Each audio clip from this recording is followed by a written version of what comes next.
In today's video, I'm going to show you how to get Gmail emails directly into Notion using Notion Mail. This is perfect if you want to manage emails alongside your tasks, notes, and projects, all in one workspace. Instead of constantly switching between Gmail and Notion, you can connect everything and stay organized in one place. If you use Notion daily, this setup can be a huge productivity boost. And before we jump in, make sure to hit the like button and subscribe to the channel for more easy software tutorials like this one. All right, let's get started. First, you'll want to open Notion in your browser or desktop app. Once you're inside your Notion workspace, look for the App Switcher or the Product menu where Notion lists its different tools. From there, select Notion Mail. This is Notion's dedicated email feature that allows you to connect external email accounts and manage them inside the Notion ecosystem.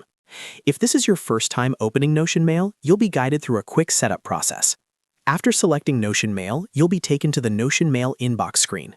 At this point, Notion will prompt you to connect an email provider. Choose Google since we're connecting Gmail. Click on the option to connect a Google account. This will open a Google sign-in window where you can select the Gmail account you want to use. Make sure you're choosing the correct account, especially if you manage multiple Gmail inboxes.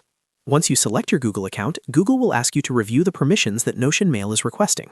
These permissions allow Notion Mail to read and manage your emails so they can appear inside Notion. Take a moment to review the access details so you understand what you're approving. When you're ready, click Continue to move forward. After clicking Continue, the connection process will finish automatically. Within a few seconds, your Gmail inbox will load inside Notion Mail.